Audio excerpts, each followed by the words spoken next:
What's up, friends, and welcome back to my channel. So I just put out my first impressions on the Oura Ring 3 announcement, and since then I've received hundreds of comments from you guys about a lot of things, but the biggest one being price. You see, Oura is now putting your data behind a paywall with a new subscription model that has raised a heck of a lot more questions than answers. So I did some digging. I reached out to the company directly about it. So in this video, I'm gonna lay out everything I've got and explain to you just exactly what you get both with and without the new $6 subscription, and why this pricing model is deceptive in a handful of ways. But before I do, my goal here is to straight up give you guys the facts and hopefully dispel some of this confusion around this new pricing model. This is about providing you with the honesty and transparency about pricing that I think Oura has just failed to deliver to this community.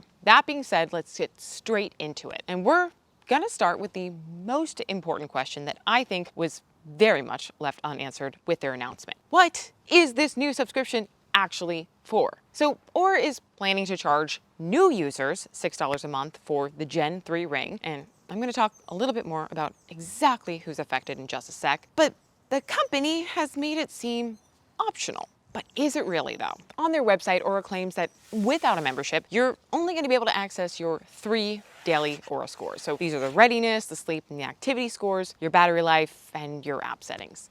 So doesn't sound that bad. When I first saw this, I kind of assumed that like if you didn't have a membership, your Gen 3 ring would basically function like the Gen 2 ring does now, meaning you'd still get all the basic sleep and health stats, just none of their fancy new features. But I was wrong, like very wrong. I reached out to the company directly about this, asking them if the data on the Gen 3 is going to mirror the data that you get from the Gen 2. And so this is a screenshot of their response. You will only have the scores, but you will not have the deeper data currently available.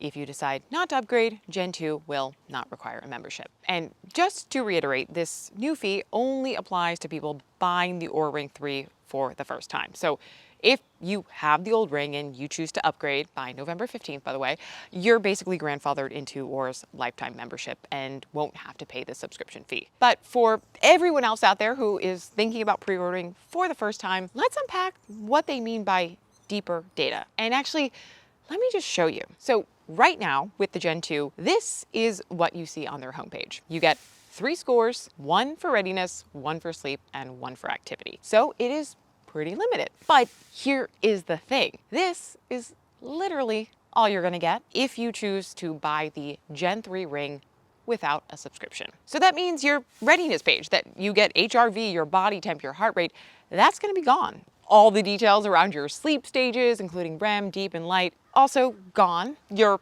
activity tracking, the step counts, the daily movement, I think you get it. What they are calling your deeper data is what I consider my basic data. You know, because I paid $299 for your hardware so I could measure this stuff, but now it's gonna cost me another $72 a year just to access it. And so here is where I think the problem exists with not only Oura, but a lot of companies in the wearable space right now. They are selling some of these expensive products that become unusable if you can't afford their subscription, because your data now lives behind their paywall, meaning they set the prices and so you have to pay to play. It is certainly one of the reasons that I actually stopped using the Whoop and never even bothered signing up for the Amazon Halo, because when you pay a few $100s upfront for a device, well, that extra $6 fee doesn't actually sound like a lot, but no matter how much you've already spent, that is still $6. And over a year, that turns into $72 and $144 for 2, $216 for 3. You get it. It all kind of stems from this idea of the sunk cost fallacy, which is to think that $6 is somehow less because you've already spent so much money up front or you've already invested so much time in the ring. But what happens if you stop wearing the ring for a couple weeks or a few months? Are you really going to go through the hassle of canceling your whole subscription? Probably not. And so in that regard, Oura has you trapped in this recurring revenue system that is really benefiting them, not you. Now, that being said, I am certainly not against all subscriptions. If the model is actually serving to benefit the consumer. I've seen this happen with a lot of CGM companies who have recently moved over to the subscription model. Yes, you're paying for access to their platform and all its features, but you're also getting a new piece of hardware sent to you every month or so. But with companies like Oura and Whoop, you've already paid for the hardware up front. You're not getting a new ring or a new band in the mail every few months. So why make it seem like you're paying for this luxury membership service when in reality, you're just paying for them to house your data? And so all of this leads me to what is the actual cost of the Oura Ring 3 and how does that compare to some of the biggest competition out there? So let's say in theory you get a full 3 years out of this ring before your battery life tanks, which has happened to mine. So 3 years with the ring is going to cost you $299 upfront for the base price, then another $36 for your prorated first year, $72 for year 2, another $72 for year 3. So you're basically looking at a total cost of $479 for the ring, and this is not even including shipping or taxes. Oura wants you to think they kept the prices the same and it's still just a $300 ring, but when you add it all up, it's more like a $500 one. And so this got me thinking, well, how does this actually compare with some of the competition out there? There's the Whoop 4.0 band coming out. And so if you get 3 years out of that, well, good news is you get their band for free, but the reality is that you have to commit to that company if you want to actually save money, because it's going to cost you $30 a month or $288 for a year or $324 for a year and a half. So say you are very committed to this thing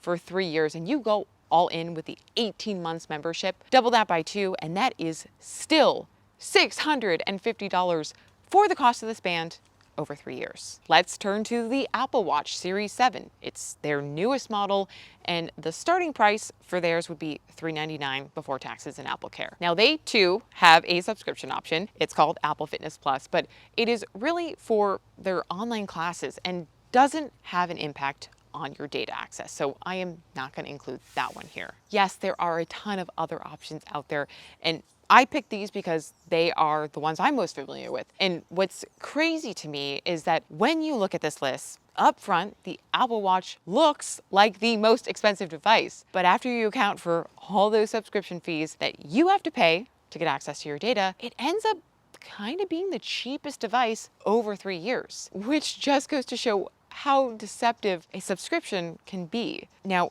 in all fairness, I get the landscape is competitive and that these companies have to make a profit to stay afloat. And so I don't have a problem with Oura or Whoop simply charging more for their products. I have a problem with the way they've gone about it. I have stood behind the Oura Ring for years, not just because I've gotten tremendous value from this product, but because I really believed that this company was on a mission to make health information personal and accessible to everyone. Now, I am not so sure about that. In plain English, Oura has rewarded the early adopters and screwed over its future users. To me, that's not accessibility. That's what you call exclusivity. I am totally fine with companies offering subscriptions on their platforms that are creating additional value as a standalone service. But I am not okay with these health tracking companies adding on all these subscription fees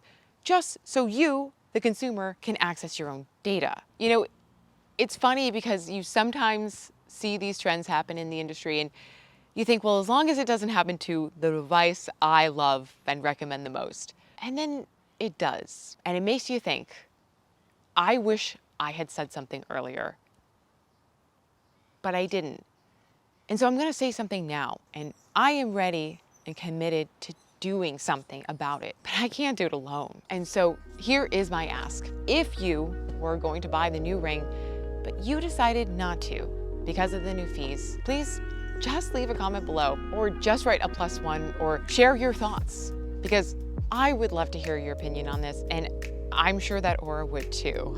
I'm going to gather up all the responses and I'll be sharing that data with Oura so they have a better picture of just how many future users they potentially lost with this move. Because let's face it, Oura Ring wouldn't even exist without our consumer demand. We have a lot of power here. It's the power of our wallets. It's the power of our voices that we might be able to do something about this and hopefully set a new precedent, not just for Oura, but for all other health and wellness and fitness tracking wearables in the space, telling them enough is enough, and it's really time to tear down your paywalls.